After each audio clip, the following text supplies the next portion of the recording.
ಈ ಸುದ್ದಿ ನೇರವಾಗಿ ರಾಜಕೀಯಕ್ಕೆ ಸಂಬಂಧಪಟ್ಟದ್ದಲ್ಲವಾದರೂ ಕೂಡ ಇಲ್ಲೊಂದಷ್ಟು ರಾಜಕೀಯ ನಡೆದಿದೆಯಾ ಅನ್ನೋ ಅನುಮಾನ. ದರ್ಶನ್ ಬಳ್ಳಾರಿಯ ಕೇಂದ್ರ ಕಾರಾಗೃಹದಲ್ಲಿರೋ ಸಂದರ್ಭದಲ್ಲಿ ವಿಪರೀತ ಬೆನ್ನೋವು, ಸರ್ಜರಿ ಮಾಡಲೇಬೇಕು ಅನ್ನೋ ಒಂದು ಸಬೂಬನ್ನು ಕೊಟ್ಟು ಮೆಡಿಕಲ್ ಬೇಲ್ ಪಡೆದು ಬೆಂಗಳೂರಿಗೆ ಶಿಫ್ಟ್ ಆದವರು. ಆದರೆ ಇವತ್ತು ಸರ್ಜರಿನೂ ಇಲ್ಲ, ಆಪರೇಷನ್ನೂ ಇಲ್ಲ, ದರ್ಶನ್ ಮನೆಗೆ ಹೋಗಿದ್ದಾರೆ. ಹಾಗಾದರೆ ದರ್ಶನ್ ಅನಾರೋಗ್ಯದ ಕುರಿತಂತೆ ವರದಿ ಕೊಟ್ಟಿದ್ದೇ ಸುಳ್ಳ? ಒತ್ತಡದಿಂದಾಗಿ ಬಿಮ್ಸ್ ವೈದ್ಯರು ಸುಳ್ಳು ವರದಿಯನ್ನ ಕೊಟ್ರ? 49 ದಿನ ಆಸ್ಪತ್ರೆಯಲ್ಲಿದ್ರೂ ಕೂಡ ಸರ್ಜರಿ ಮಾಡಲಿಲ್ಲ ದರ್ಶನ್ಗೆ. ರೆಗ್ಯುಲರ್ ಬೇಲ್ ಸಿಗ್ತಾ ಇದ್ದಂತೆ ಆಸ್ಪತ್ರೆಯಿಂದ ಡಿಸ್ಚಾರ್ಜ್ ಆಗಿದ್ದಾರೆ.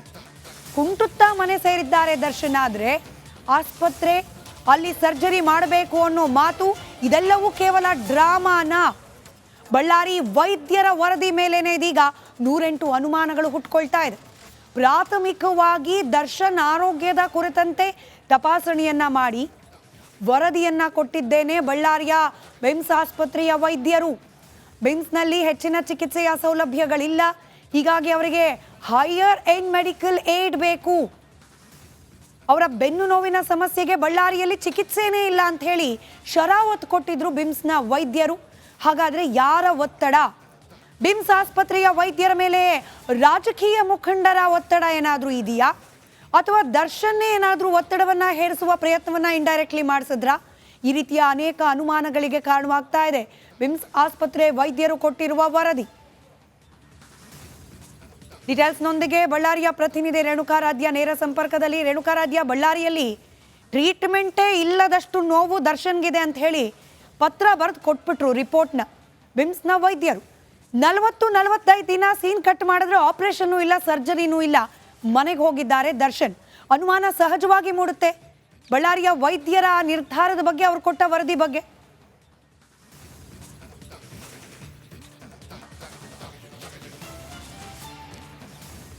ಖಂಡಿತ ಸ್ಮಿತಾ, ದರ್ಶನ್ ಬಳ್ಳಾರಿ ಸೆಂಟ್ರಲ್ ಜೈಲಿಗೆ ಬಂದಾಗಿನಿಂದ ಪ್ರತಿ ಒಂದು ದಿನದ ಅಪ್ಡೇಟನ್ನು ರಿಪಬ್ಲಿಕ್ ಕನ್ನಡ ಕೊಡ್ತಾ ಇತ್ತು. ಅವರ ಪ್ರತಿಯೊಂದು ನಡೆಗಳನ್ನು ನಾವು ಸೂಕ್ಷ್ಮವಾಗಿ ಅಬ್ಸರ್ವ್ ಮಾಡಿ ಇನ್ಸೈಡ್ ಸ್ಟೋರಿಗಳನ್ನು ಮಾಡ್ತಾ ಇದ್ವಿ. ಆ ಸಂದರ್ಭದಲ್ಲಿ ನಾವು ಅಬ್ಸರ್ವ್ ಮಾಡಿದ್ದೇನು ಅಂದರೆ, ದರ್ಶನ್ ಅವರು ಬಳ್ಳಾರಿ ಸೆಂಟ್ರಲ್ ಜೈಲಿನಲ್ಲಿ, ಈ ದೃಶ್ಯದಲ್ಲಿ ನೋಡ್ಬೋದು, ಇದೇ ಸೆಂಟ್ರಲ್ ಜೈಲಿನಲ್ಲಿ ದರ್ಶನ್ ಅವರು ಸುಮಾರು 60 ದಿನ ಈ ಒಂದು ಸೆಂಟ್ರಲ್ ಜೈಲಿನಲ್ಲಿದ್ದರು. ಆದರೆ ಅವರು ಮೊದಲಿಗೆ ಬೇಲ್ಗೆ ಅಪ್ಲಿಕೇಶನ್ ಹಾಕ್ತಂಥ ಸಂದರ್ಭದಲ್ಲಿ ಆ ಒಂದು ಬೇಲ್ ವಜವಾಗುತ್ತೆ. ಆ ವಜವಾದ ಬಳಿಕ ಅಂದರೆ 1 ತಿಂಗಳ ನಂತರ ಆ ಒಂದು ಬೇಲ್ ಮೊದಲ ಅರ್ಜಿ ವಜವಾದ ಬಳಿಕ ದರ್ಶನ್ ಅವರಿಗೆ ವಿಪರೀತವಾಗಿ ನೋವು ಬರುತ್ತೆ. ಅಂದರೆ ಎಲ್ಲವೂ ಕೂಡ ಸಿನಿಮೀಯ ರೀತಿಯಲ್ಲಿ ಇಲ್ಲಿ ನಡೆದು ಹೋಗಿರ್ತಕ್ಕಂಥದ್ದು ಈಗ ಗೊತ್ತಾಗ್ತಾ ಇರತಕ್ಕಂಥದ್ದು ಸ್ಮಿತಾ. 1 ತಿಂಗಳ ನಂತರ ದರ್ಶನ್ಗೆ ಸಾಕಷ್ಟು ಬೆನ್ನು ನೋವು ಬರುತ್ತೆ. ಆ ಬಳಿಕ ಅವರಿಗೆ ಬಳ್ಳಾರಿಯ ಬಿಮ್ಸ್ ಆಸ್ಪತ್ರೆಯಲ್ಲಿ MRI ಸ್ಕ್ಯಾನನ್ನು ಮಾಡಿಸ್ತಾರೆ. ಆ ಸಂದರ್ಭದಲ್ಲಿ ಅಲ್ಲಿಯ ವೈದ್ಯರು ಒಂದು ವರದಿಯನ್ನು ಕೊಡ್ತಾರೆ. ದರ್ಶನ್ ಅವರಿಗೆ ಸಾಕಷ್ಟು ಬೆನ್ನು ನೋವಿನ ಸಮಸ್ಯೆ ಇದೆ ಅಂತ ಹಲವಾರು ವಸ್ತುಗಳನ್ನು ಕೊಡೋದಕ್ಕೆ ಶಿಫಾರಸು ಮಾಡ್ತಾರೆ. ಅದರ ಜೊತೆಗೆ ಅವರಿಗೆ ಶೀಘ್ರದಲ್ಲಿ ಆಪರೇಷನ್ ಮಾಡದೆ ಹೋದರೆ ಕಿಡ್ನಿ ವೈಫಲ್ಯ ಆಗುತ್ತೆ, ಜೊತೆಗೆ ಸ್ಟ್ರೋಕ್ ಆಗುತ್ತೆ. ಈ ರೀತಿಯಾದ ಕೆಲವೊಂದು ಅಂಶಗಳನ್ನು, ಆಘಾತಕಾರಿ ಅಂಶಗಳನ್ನು ಆ ವರದಿಯಲ್ಲಿ ಉಲ್ಲೇಖ ಮಾಡಿ ಕೊಟ್ಟಿದ್ದಾರೆ ಅನ್ನುವ ಒಂದು ಅಂಶ ಹೊರಬರುತ್ತೆ. ಆ ವರದಿಯನ್ನು ಇಟ್ಟುಕೊಂಡು ದರ್ಶನ್ ಪರ ವಕೀಲರು ಹೈಕೋರ್ಟ್ನಲ್ಲಿ ವಾದವನ್ನು ಮಾಡಿ ಮಧ್ಯಂತರ ಜಾಮೀನನ್ನು ಪಡೆಯೋದಕ್ಕೆ ಸಕ್ಸಸ್ ಆಗ್ತಾರೆ. ಆ ಮಧ್ಯಂತರ ಜಾಮೀನನ್ನು ಹೈಕೋರ್ಟ್ ಯಾಕೆ ಕೊಟ್ಟಿತ್ತು ಅಂದರೆ, ದರ್ಶನ್ ಅವರಿಗೆ ಅನಾರೋಗ್ಯದ ಹಿನ್ನೆಲೆಯಲ್ಲಿ ಅವರಿಗೆ ಟ್ರೀಟ್ಮೆಂಟನ್ನು ಪಡೆಯೋದಕ್ಕೆ ಜಾಮೀನನ್ನು ಕೊಟ್ಟಿತ್ತು. ಜೊತೆಗೆ ಆಪರೇಷನ್ನ ಮಾಡಿಸ್ಕೊಳ್ಳೇಬೇಕು ಅನ್ನುವ ಒಂದು ಕಂಡೀಷನ್ ಕೂಡ ಹಾಕಿತ್ತು. ಆದರೆ ಇವತ್ತು ದರ್ಶನ್ ಅವರು ಆಸ್ಪತ್ರೆಯಿಂದ ಡಿಸ್ಚಾರ್ಜ್ ಆಗಿದ್ದಾರೆ. ರೆಗ್ಯುಲರ್ ಬೇಲ್ ಸಿಕ್ಕಿರ್ತಕ್ಕಂಥ ಹಿನ್ನೆಲೆಯಲ್ಲಿ ಈಗ ಅವೆಲ್ಲವಕ್ಕೂ ಕೂಡ ತೆರೆ ಎಳೆದು ಈಗ ವರಸೆಯನ್ನು ಬದಲಾಯಿಸಿಕೊಂಡಿರ್ತಕ್ಕಂಥದ್ದು. ಇವೆಲ್ಲವನ್ನು ನೋಡ್ತಾ ಹೋದಾಗ ದರ್ಶನ್ ಅವರು ಎಲ್ಲೋ ಒಂದು ಕಡೆಗೆ ನಾಟಕ ಆಡಿದ್ರ. ಇದರ ಜೊತೆಗೆ ದರ್ಶನ್ ಅವರ ಜೊತೆಗೆ ಬಿಮ್ಸ್ನ ವೈದ್ಯರು ಕೂಡ ದರ್ಶನ್ ಅವರಿಗೆ ಸಾಥ್ ಕೊಟ್ರ. ಮತ್ತು ಅಧಿಕಾರಿಗಳು ಮತ್ತು ರಾಜಕಾರಣಿಗಳ ಒತ್ತಡಕ್ಕೆ ದರ್ಶನ್ ಅವರು ಈ ರೀತಿಯಾಗಿ ಸುಳ್ಳು ಸರ್ಟಿಫಿಕೇಟನ್ನು ಕೋರ್ಟ್ಗೆ ಕೊಟ್ಟು ಕಾನೂನಿನ ಕಣ್ಣಿಗೆ ಮಣ್ಣೆರಚಿದ್ರ ಅನ್ನುವ ಒಂದು ಅನುಮಾನ ಬರುತ್ತೆ. ಹೀಗಾಗಿ ಈ ಒಂದು ಪ್ರಕರಣದಲ್ಲಿ ಒಂದು ಗಂಭೀರವಾದ ತನಿಖೆ ಆಗಬೇಕು ಅನ್ನುವ ಒಂದು ಒತ್ತಾಯ ಈಗ ಸಾರ್ವಜನಿಕ ವಲಯದಲ್ಲಿ ಕೇಳಿ ಬರ್ತಾ ಇರ್ತಕ್ಕಂಥದ್ದು. ಯಾಕಂದರೆ ದರ್ಶನ್ ಅವರ ಪ್ರಕರಣ ಸಾಕಷ್ಟು ಜನರಿಗೆ ಮಾದರಿ ಆಗುತ್ತೆ. ಇಂಥ ಪ್ರಕರಣದಲ್ಲಿ ಈ ರೀತಿಯ ಆಗಿಬಿಟ್ರೆ ಮುಂದೆ ಸಾಮಾನ್ಯ ಜನರ ಪರಿಸ್ಥಿತಿ ಹೇಗೆ, ಕೋರ್ಟ್ ಕಾನೂನುಗಳ ಬಗ್ಗೆ ಜನರಿಗೆ ಒಂದಷ್ಟು ಸಂಶಯ ಬರುತ್ತೆ ಅಂತ ಹೇಳ್ತಾ ಇರ್ತಕ್ಕಂಥದ್ದು. ಹೀಗಾಗಿ ಈ ಒಂದು ಪ್ರಕರಣದಲ್ಲಿ ವೈದ್ಯರ ಬಗ್ಗೆ ತನಿಖೆ ಮಾಡಬೇಕು ಅನ್ನುವ ಚರ್ಚೆ ನಡೀತಾ ಇರ್ತಕ್ಕಂಥದ್ದು ಸ್ಮಿತಾ. ರೈಟ್, ಧನ್ಯವಾದ ರೇಣುಕಾರಾಧ್ಯ ಮಾಹಿತಿಗಾಗಿ. ಮತ್ತೊಂದು ಕಡೆ ನಿನ್ನೆಯಷ್ಟೇ ಪವಿತ್ರ ಗೌಡ ರಿಲೀಸ್ ಆಗಿದ್ದಾರೆ ಜೈಲಿನಿಂದ. ಇವತ್ತು ದರ್ಶನ್ ಆಸ್ಪತ್ರೆಯಿಂದ ಡಿಸ್ಚಾರ್ಜ್. ಕುತೂಹಲ ಅಂದರೆ, ಬನಶಂಕರಿ 3ನೇ ಸ್ಟೇಜ್ನಲ್ಲಿ ದರ್ಶನ್ ಇದ್ರೆ 6ನೇ ಸ್ಟೇಜ್ನಲ್ಲಿ ಪವಿತ್ರ ಗೌಡ. ಮತ್ತೊಮ್ಮೆ ಭೇಟಿ ಮಾಡ್ತಾರಾ ದರ್ಶನ್ ಹಾಗೆ ಪವಿತ್ರ ಗೌಡ? ಇಷ್ಟೆಲ್ಲ ರಾತಾಂತ ಆದಮೇಲೆ ಅದು ಅವ್ರ ವೈಯಕ್ತಿಕ ವಿಚಾರ ಆದರೂ ಕೂಡ ಕಾನೂನಾತ್ಮಕವಾಗಿಯೂ ಕೂಡ ಇವರಿಬ್ಬರು ಭೇಟಿ ಆಗೋದಕ್ಕೆ ತೊಡಕುಗಳಿದೆಯಾ ಅನ್ನೋ ಒಂದು ಕುತೂಹಲ ಇದೆ. ಯಾಕಂದ್ರೆ ರೇಣುಕಾಸ್ವಾಮಿ ಕೊಲೆ ಪ್ರಕರಣದಲ್ಲಿ ಆರೋಪಿಗಳು A1 Pavithra Gowda, A2 Darshan. Bale ಮೇಲೆ ಆಚೆ ಇರುವ ಆರೋಪಿಗಳಿಬ್ರು ಭೇಟಿಯಾದ್ರೆ ಕಾನೂನಾತ್ಮಕವಾಗಿ ಸಂಕಷ್ಟ ಎದುರಾಗುತ್ತಾ? ಈ ಕುತೂಹಲಕ್ಕೆ ರಿಪಬ್ಲಿಕ್ ಕನ್ನಡ ಹೈಕೋರ್ಟ್ ವಕೀಲರಾದ ಸುನೀಲ್ ಕುಮಾರ್ ಅವರನ್ನ ಮಾತನಾಡಿಸಿದೆ. ಏನ್ ಹೇಳಿದ್ದಾರೆ ಸುನೀಲ್ ಕುಮಾರ್ ಅವರು? ದರ್ಶನ್ ಹಾಗೆ ಪವಿತ್ರ ಗೌಡ ಮುಂದಿರುವ ಕಾನೂನಾತ್ಮಕ ಸವಾಲುಗಳು ಕೇಳಿಸ್ಕೊಳ್ಳಿ.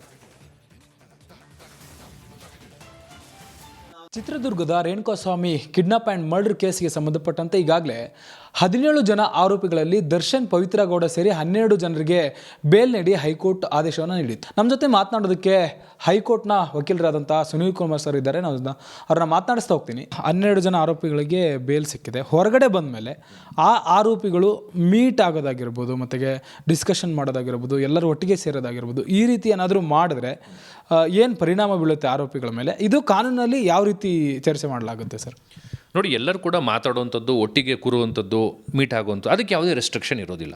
ಬಟ್ ಒಂದೇನಪ್ಪ ಅಂದರೆ, ಯಾರೂ ಕೂಡ ಪೊಲೀಸರು ಮಾಡಿರುವಂಥ ಸಾಕ್ಷಿ ಪಟ್ಟಿಲಿರೋ ಯಾರೇ ಸಾಕ್ಷಿದಾರಗಳನ್ನು ಡೈರೆಕ್ಟಾಗಿ ಅಥವಾ ಇಂಡೈರೆಕ್ಟಾಗಿ ಸಂಪರ್ಕ ಮಾಡೋವಾಗಿಲ್ಲ. ದರ್ಶನ್ ವಿರುದ್ಧ ಫಾರ್ ಎಕ್ಸಾಂಪಲ್ ಪಟ್ಟಣಗಿರಿ ಶೆಡ್ನ ವಾಚ್ಮೆನ್ ಒಬ್ಬ ಸಾಕ್ಷಿ ಇರ್ತಾರೆ, ಡಾಕ್ಟರ್ ಒಬ್ಬ ಸಾಕ್ಷಿ ಇರ್ತಾರೆ, ಕೆಲವು ಪೊಲೀಸ್ ಅಧಿಕಾರಿಗಳು ಸಾಕ್ಷಿ ಇರ್ತಾರೆ. ದರ್ಶನ್ ಅವರು ಈ ಕಾರಿಂದ ರೇಣುಕಾಸ್ವಾಮಿನ ಕಿಡ್ನಾಪ್ ಮಾಡ್ಕೊಂಡು ಬರ್ತಿದ್ದಾಗ ನೋಡಿದವರೊಂದಿಬ್ಬರು ಸಾಕ್ಷಿ ಇರ್ತಾರೆ. ಶೆಡ್ಡಿಂದ ಹೊರಗೆ ಬಂದಾಗ ಒಂದು ಸಾಕ್ಷಿ ಇರ್ತಾರೆ. ಎಷ್ಟೋ ಜನ ಸಾಕ್ಷಿಗಳನ್ನ ಪಟ್ಟಿ ಮಾಡಿರ್ತಾರೆ. ಈ ಸಾಕ್ಷಿ ಪಟ್ಟಿಲಿರೋರನ್ನ ಡೈರೆಕ್ಟ್ಲಿ ಅಥವಾ ಇಂಡೈರೆಕ್ಟ್ಲಿ ಮಾತಾಡ್ಸೋಂಗಿಲ್ಲ. ಮತ್ತು ಇವರೆಲ್ಲ ಗುಂಪು ಕಟ್ಕೊಂಡು ಮತ್ತು ಹೆದರಿಸೋದಾಗಲಿ ಮತ್ತು ಬೇರೆ ಥರ ವರ್ತನೆ ಮಾಡೋದಾಗಲಿ ಅದು ಯಾವುದೂ ಮಾಡೋ ಹಾಗಿಲ್ಲ. ಯಾಕಂದರೆ ಪ್ರಾಸಿಕ್ಯೂಷನ್ರವರು ಮತ್ತು ಪೊಲೀಸರು ಒಂದು ನಿಗಾ ಇಟ್ಟಿರ್ತಾರೆ. ಬೇಲ್ ಕೊಟ್ಟಿದ್ರು ಕೂಡ ಇದೊಂದು ಟೆಂಪ್ರರಿ ಆರ್ಡರ್ ಮಾತ್ರ ಅಷ್ಟೇ. ಯಾವುದಾದ್ರೂ ಅತಿರೇಕದ ವರ್ತನೆಯಿಂದ ಅಥವಾ ದರ್ಶನ್ ಅವ್ರ ಕಡೆ ಇರುವಂಥ ಯಾರಾದರೂ ಈ ಅವರು ಸಂಗಡಿಗರು ಮತ್ತೆ ಅತಿರೇಕದ ವರ್ತನೆ ಮಾಡಿದ್ರು, ಯಾರಾದರೂ ಒಬ್ಬ ಸಾಕ್ಷಿದಾರನೋ ತಿರ್ಗಾ ಪಟ್ಟಣಗಿರಿ ಶೆಡ್ ಹತ್ರ ವಿಸಿಟ್ ಮಾಡೋದಾಗಲಿ, ಅಲ್ಲಿರೋರನ್ನ ಮಾತಾಡ್ಸೋದಾಗಲಿ, ಅದನ್ನು ಬೆದರಿಸೋದಾಗಲಿ, ನೀವು ನಮ್ಮ ಮೇಲೆ ಸಾಕ್ಷಿ ಕೊಡಬೇಡಿ ಅಂತ ಹೇಳೋದಾಗಲಿ, ನೀವು ಯಾರು ಕರೆದ್ರೆ ಹೋಗಬೇಡಿ ಅನ್ನೋದಾಗಲಿ, ಅವರಿಲ್ಲ ಅಂದರೆ ಅವ್ರ ಮುಖಾಂತರ ಬೇರೆಯವ್ರ ಮುಖಾಂತರ ಆದರೂ ಒಂದು ಫೋನ್ಗಳನ್ನು ಮಾಡಿಸೋದಾಗಲಿ, ಯಾವುದಾದ್ರೂ ಆ್ಯಕ್ಟಿವಿಟೀಸ್ ಮಾಡಿದ್ರೆ ಇದೇ ಹೈಕೋರ್ಟ್ನಲ್ಲಿ ಪೊಲೀಸರೊಂದು ಅರ್ಜಿಯನ್ನು ಸಲ್ಲಿಸಿ ಇಮಿಡಿಯೇಟಾಗಿ ಬೇಲ್ ಕ್ಯಾನ್ಸಲೇಷನ್ಗೆ ಕೇಳ್ಬೋದು. ಆಗ ನ್ಯಾಯಾಧೀಶರು ಖಂಡಿತವಾಗ್ಲೂ ಬೇಲನ್ನು ಕ್ಯಾನ್ಸಲ್ ಮಾಡಿಬಿಡ್ತಾರೆ. ಸರ್, ಮತ್ತೊಂದು ಕಡೆ ದರ್ಶನ್ಗೆ ಅಪಾರವಾದಂಥ ಫ್ಯಾನ್ಸ್ ಬಳಗ ಇದೆ, ಅಭಿಮಾನಿಗಳಿದೆ. ಈ ಒಂದು ಪ್ರಕರಣದಲ್ಲೂ ಕೂಡ ಅಭಿಮಾನಿಗಳು ಇರೋದು ಕೂಡ ಸಾಬೀತಾಗಿದೆ. ಎಲ್ಲೊಂದು ಕಡೆ ದರ್ಶನ್ಗೆ ಮಾಹಿತಿ ಇಲ್ಲದೆ, ವಿತೌಟ್ ದರ್ಶನ್ ನಾಲೆಜ್, ದರ್ಶನ್ ಅಭಿಮಾನಿಗಳು ಆತನ ಮೇಲಿನ ಅತಿಯಾದ ಅಭಿಮಾನದಿಂದ ಎಲ್ಲೊಂದು ಕಡೆ ಸಾಕ್ಷಿಗಳ ಮೇಲೆ ಪ್ರಭಾವ ಬೀರೋದಾಗಿರ್ಬೋದು, ಅಥವಾ ಅಭಿಮಾನಿಗಳು ಪಟ್ಟಣಗಿರಿ ಶೆಡ್ ಹತ್ರ ಹೋಗೋದಾಗಿರ್ಬೋದು, ಅಲ್ಲಿ ಏನಾದರೂ ಮಾಡೋದಾದ್ರು, ಆ ಥರ ಏನಾದರೂ ಆ್ಯಕ್ಟಿವಿಟೀಸ್ ಆದರೆ ಅದು ದರ್ಶನ್ಗೆ ಎಫೆಕ್ಟ್ ಆಗುತ್ತಾ ಅಥವಾ ಆರೋಪಿಗಳಿಗೆ ಎಫೆಕ್ಟ್ ಆಗುತ್ತಾ ಅಂತ? ಖಂಡಿತವಾಗ್ಲಾಗುತ್ತೆ. ನೋಡಿ, ದರ್ಶನ್ ಅವರು ಒಂದು ಅತಿ ಕಷ್ಟವಾದಂಥ ಕಾನೂನಿನ ಸಂಕಷ್ಟಕ್ಕೆ ಒಳಪಟ್ಟಿದ್ದಾರೆ. ಈಗ ಅವರು ಅದೇ ಕಾನೂನಿನ ಮಾರ್ಗದಲ್ಲೇ ಹೊರಗೆ ಬರಬೇಕೀಗ. ನಿಜವಾಗ್ಲೂ ಅವರು ನಿರಪರಾಧಿ ಆಗೋದಾದರೆ ಕಾನೂನಿನ ಮಾರ್ಗದಲ್ಲೇ ಹೊರಗೆ ಬರಬೇಕು. ಇದಿಷ್ಟು ಹೈಕೋರ್ಟ್ನ ವಕೀಲರಾದಂಥ ಸುನೀಲ್ ಕುಮಾರ್ ಅವರ ಮಾತು. ಸದ್ಯಕ್ಕೆ ಆರೋಪಿಗಳು ಜಾಮೀನು ಸಿಕ್ಕರೂ ಕೂಡ ಅವರು ಕಾನೂನಿನ ಅಡಿಯಲ್ಲಿ ಯಾವ ರೀತಿ ಎಚ್ಚರಿಕೆಯಿಂದ ಇರಬೇಕು ಅದಿರಬೇಕು. ಎಲ್ಲೋ ಒಂದು ಕಡೆ ಮುಂದಿನ ಹಂತದಲ್ಲಿ ಯಾವುದೇ ಒಂದು ವಿಚಾರದಲ್ಲೂ ಕೂಡ ಅವರು ಎಚ್ಚರ ತಪ್ಪಿದರೆ ಅವರ ಬೇಲ್ ಕ್ಯಾನ್ಸಲ್ ಆಗುವಂಥ ಸಾಧ್ಯತೆ ಇದೆ ಅಂತ ಹೇಳ್ತಿದ್ದಾರೆ. ವಿಡಿಯೋ ಜರ್ನಲಿಸ್ಟ್ ದೀಪಕ್ ಜೊತೆ ಮಾದೇಶ್, ರಿಪಬ್ಲಿಕ್ ಕನ್ನಡ, ಬೆಂಗಳೂರು. ದರ್ಶನ್ ಪವಿತ್ರ ಗೌಡ ಭೇಟಿ ಬಗ್ಗೆ ಕುತೂಹಲ ಇದ್ದೇ ಇದೆ. ಆಗ್ತಾರೋ ಇಲ್ವೋ ಅದವರ ವೈಯಕ್ತಿಕ ವಿಚಾರ. ಆದರೆ ಮತ್ತೊಂದು ಸುಮಧುರವಾದ ಭೇಟಿ ಇವತ್ತು ಸ್ಯಾಂಡಲ್ವುಡ್ ಸಂಬಂಧಪಟ್ಟಂತೆ ನಡೆದಿದೆ. ಶಿವಣ್ಣ ಅವರು ತಮ್ಮ ಆರೋಗ್ಯ ಸಮಸ್ಯೆಗೆ ಸಂಬಂಧಪಟ್ಟಂತೆ ಚಿಕಿತ್ಸೆಗಾಗಿ ಅಮೆರಿಕಾಗೆ ತೆರಳುತ್ತಾ ಇದ್ದಾರೆ. ಇವತ್ತು ಮಧ್ಯರಾತ್ರಿ ಅಮೆರಿಕಾಗೆ ಶಿವಣ್ಣ ಅವರು ಪ್ರವಾಸ ಬೆಳೆಸೋದಕ್ಕೂ ಮುನ್ನ ವಿಶೇಷ ಪೂಜೆ ಪುನಸ್ಕಾರದಲ್ಲಿ ಭಾಗಿಯಾಗಿದ್ರು. ಈ ಸಂದರ್ಭದಲ್ಲಿ ನಟ ಸುದೀಪ್ ಹಾಗೆ ಶಿವಣ್ಣ ಅವರ ಭೇಟಿಯಾಗಿದೆ. ಶಿವಣ್ಣ ಅವರನ್ನ ತಬ್ಬಿಕೊಂಡು ಭಾವುಕರಾಗಿದ್ದಾರೆ ಸುದೀಪ್.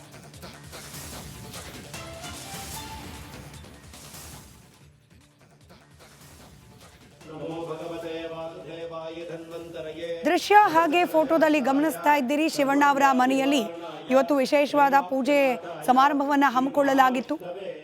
ಆರೋಗ್ಯ ಸಂಬಂಧಿ ಚಿಕಿತ್ಸೆಗಾಗಿ ಅಮೆರಿಕಾಗೆ ಪ್ರಯಾಣವನ್ನು ಬೆಳೆಸ್ತಿದ್ದಾರೆ. ಇನ್ಫ್ಯಾಕ್ಟ್ ಶಿವರಾಜ್ ಕುಮಾರ್ ಅವರು ಈ ಬಗ್ಗೆ ಮೊದಲು ರಿವೀಲ್ ಮಾಡಿದ್ದೇನೆ ರಿಪಬ್ಲಿಕ್ ಕನ್ನಡದಲ್ಲಿ. ಅಭಿಮಾನಿಗಳಿಗೆ ಧೈರ್ಯ ಕೂಡ ಹೇಳಿದರು. ಆರೋಗ್ಯದಲ್ಲಿ ಸ್ವಲ್ಪ ಸಮಸ್ಯೆ ಇದೆ, ಚಿಕಿತ್ಸೆಗಾಗಿ ಅಮೆರಿಕಕ್ಕೆ ಹೋಗ್ತಾ ಇದ್ದೀನಿ, ಯಾರೂ ಆತಂಕ ಪಡೋ ಅವಶ್ಯಕತೆ ಇಲ್ಲ, ಗುಣಮುಖನಾಗಿ ಆಚೆ ಬರ್ತೀನಿ ಅನ್ನೋ ಆತ್ಮವಿಶ್ವಾಸವನ್ನು ವ್ಯಕ್ತಪಡಿಸಿದ್ರು. ರಿಪಬ್ಲಿಕ್ ಕನ್ನಡಕ್ಕೆ ನೀಡಿದ ವಿಶೇಷ ಸಂದರ್ಶನದಲ್ಲಿ ಶಿವರಾಜ್ ಕುಮಾರ್ ಅವರು ಇವತ್ತು ಮಧ್ಯರಾತ್ರಿ ಅಮೆರಿಕಾಗೆ ತೆರಳುತ್ತಾ ಇದ್ದಾರೆ ಶಿವಣ್ಣ. ಹಾಗೆ